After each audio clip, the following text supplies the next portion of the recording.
नमः शिवाय। शिव जी सदा सहाय। ओम नमः शिवाय। गुरु जी सदा सहाय। संगत जी गुरु जी का अनंतम शुक्राना। प्यारे प्यारे दर्शन करो संगत जी। आज गुरु जी के दर्शन इस चोले में हो रहे हैं। ध्यान से देखो, गुरु जी की आंखें आपको फलक ऊपर से नीचे होती दिखेगी। आइए गुरु जी का मंत्र जाप करते हैं। ओम नमः शिवाय। शिव जी सदा सहाय। ओम नमः शिवाय। गुरु जी सदा सहाय। संगत जी इस बार 7 अक्टूबर को जो लंगर सेवा होने वाली है ना, उसमें एक ब्लेसिंग नहीं, दो ब्लेसिंग नहीं, पूरे छः छः पाँच पाँच ब्लेसिंग मिलने वाली है। करवा चौथ की, बच्चों के कमोई के व्रत की हैं संगत जी, छठी मैया की, दीपावली की, भैया दूज की, और एक समस्त जीवन की। क्योंकि दीपावली सबसे बड़ा त्यौहार है। इसमें श्री राम धर्म का नाश करके अयोध्या नगरी में जाते हैं, जहाँ पे धर्म का वास हुआ था। हम श्री राम परिवार के भी आपको दर्शन कराते हैं। जय गुरु जी, शुक्राना गुरु जी। और लक्ष्मण और हनुमान जी तो सदा वहाँ पे रहते ही हैं विराजमान।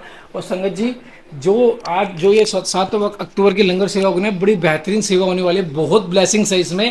क्योंकि देखो, दीपावली के नाम की हम पहले सोचते थे अलग करेंगे, लेकिन नहीं, हम एक ही 7 अक्टूबर को ही करेंगे। और बहुत अच्छी प्यारी ब्लेसिंग्स है गुरु जी की। और संगत जी आपको बताऊं, ये 13वीं ब्लेसिंग है। 13वां जो लंगर होगा कंटिन्यू बिना रुके गुरु जी का 7 तारीख को, ये 13वां नंबर है। क्योंकि इसमें 13 नंबर की भी ब्लेसिंग है। 13 नाम का 13 नंबर की ब्लेसिंग 7 अक्टूबर को।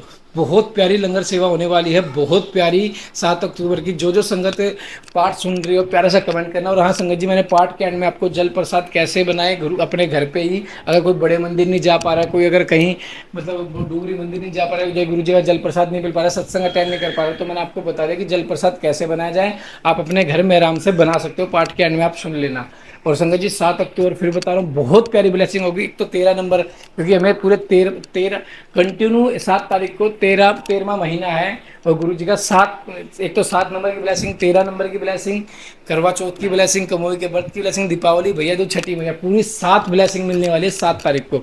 जय गुरु जी, शुक्राना गुरु जी। ओम नमः शिवाय। शिव जी सदा सहाय। ओम नमः शिवाय। गुरु जी सदा सहाय। जय गुरु जी। जय गुरु जी।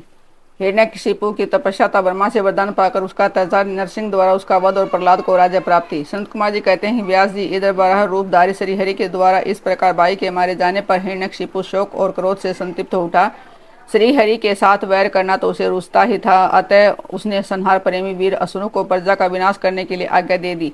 तब वे संहार पीरे असुर स्वामी की आज्ञा को सिर चढ़ाकर देवताओं और प्रजाओं का विनाश करने लगे। इस प्रकार जब उन दुष्ट चित्त वाले असुरों द्वारा सारा देवलोक तहस नहस कर दिया गया, तब देवतासुरों को छोड़कर गुप्त रूप से भूतल पर विचरने लगे। उधर भाई की मृत्यु से दुखी हुए हिरण्यकशिपु ने भाई को श्रद्धांजलि देकर उसकी स्त्री आदि को ढांढस बंधाया। तत्पश्चात दत्तराज ने अपने लिए विचार किया कि मैं अजय अजर अमर हो जाऊं, एक अच्छा साम्राज्य रहे और मेरा कोई प्रतिद्वंदी न रह जाए। यो धारणा बनाकर वह मंदराचल पर गया और वहां एक गुफा में अत्यंत घोर तपस्या करने लगा।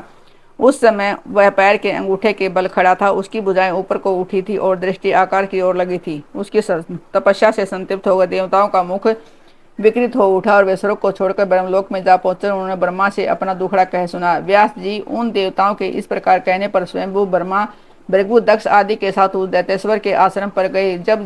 तब जिसने अपने तप से संपूर्ण लोकों को संतप्त कर दिया था, उस हिरण्यकशिपु ने वर देने के लिए आए हुए पद्म योनि ब्रह्मा को अपने सामने उपस्थित देखा।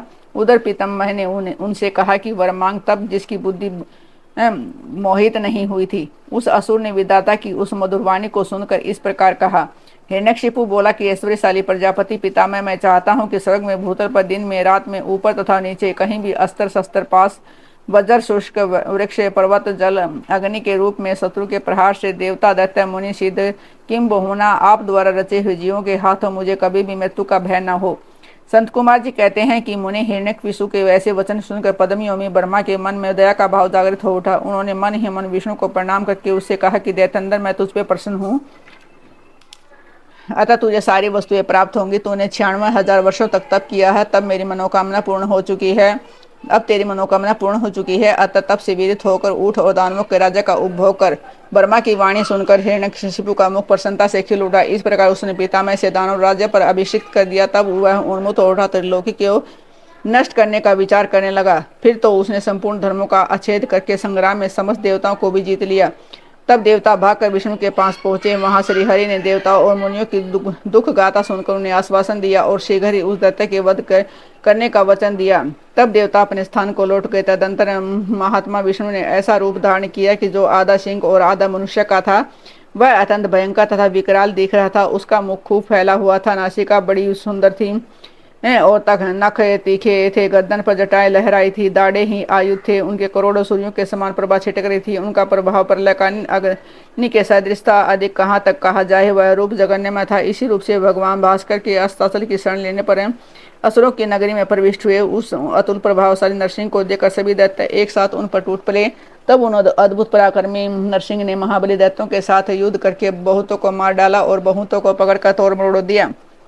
फिर वे उस नगर में घूमने लगे। तब सर्वमय सिंह को देखकर दैत्यराज के पुत्र प्रहलाद ने राजा से कहा कि यह मृगेंद्र तो जगन्मय दिख रहा है, यह यहाँ किस लिए आया है। प्रहलाद ने पुनः कहा कि पिताजी, मुझे तो ऐसा प्रतीत हो रहा है कि यह भगवान अनंत हैं और नरसिंह का रूप धारण करके आपके नगर में प्रविष्ट हुए हैं, क्योंकि मुझे इनकी मूर्ति बड़ी विकराल दिख रही है। अतः आप युद्ध से हटकर इनकी शरण में जाइए, इनसे बढ़कर त्रिलोकी में दूसरा कोई योद्धा नहीं है, इसलिए आप इन मृगेंद्र के सामने झुककर अपने राजा का उपभोग कीजिए। अपने पुत्र की बात सुनकर उस दुरात्मा ने उससे कहा कि बेटा, क्या तुम भयभीत हो गया। अपने पुत्र से यो कहकर दैत्यों के अधिपति राजा हिरण्यकशिपु ने महाबली दैत्यों को आज्ञा देते हुए कहा कि वीरों, तुम लोग इस बेडोल भ्रुकुटी और नेत्र वाले सिंह को पकड़ लो।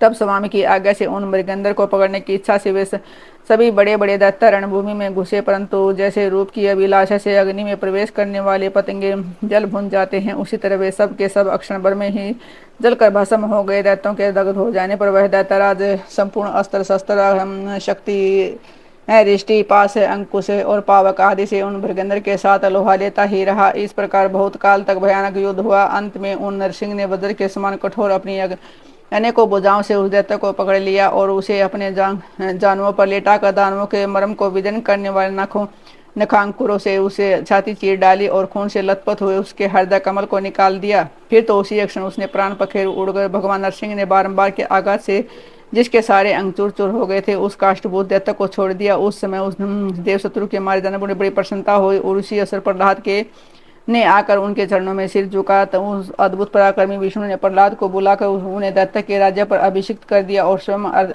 अत्यंत गति को प्राप्त हो गया था। अंतर ध्यान हो गए। तदंतर पिता में आदि समस्त सुरेश्वर परम प्रसन्न हो अपना कार्य सिद्ध करने वाले पूजनीय भगवान विष्णु को उसी दिशा में प्रणाम करके अपने अपने धाम को चले गए। विप्र प्रसंगवश मैंने रुद्र से अंधक की उत्पत्ति, विराह से हिरण्याक्ष की मृत्यु, नरसिंह के हाथों उसके भाइयों का विनाश और प्रहलाद की राज्य प्राप्ति का वर्णन कर दिया। दबी शरीर अब मैं शिव की कृपा से प्राप्त हुए अंधक के प्रभाव का, शंकर जी के साथ उसके युद्ध का और पीछे जिस प्रकार उसने महेश के गणाध्यक्ष की प्राप्ति हुई उस कथा का वर्णन करता हूँ, सुनो। जय गुरु जी, शुक्राना गुरु जी। संगत जी, गुरु जी का अनंत शुक्राना, लख लख बार शुक्राना। संगत जी, मैं आपको आज एक चीज बताने जा रहा हूँ। तो काफी संगत जी मुझसे पूछती है कि कमेंट में, संगत जी जल प्रसाद कैसे बनाए, जल प्रसाद का उपयोग कैसे करें। मैं बताता हूँ। देखो संगत जी, हम अपने घर में जल प्रसाद कैसे बनाते हैं। देखो संगत जी, जैसे हमने एक पात्र ले रखा है, हमने कोई तांबे की लुटिया नहीं ले रखी। जरूरी नहीं आप तांबे की लुटिया लो, जरूरी नहीं आप कुछ चीज करो।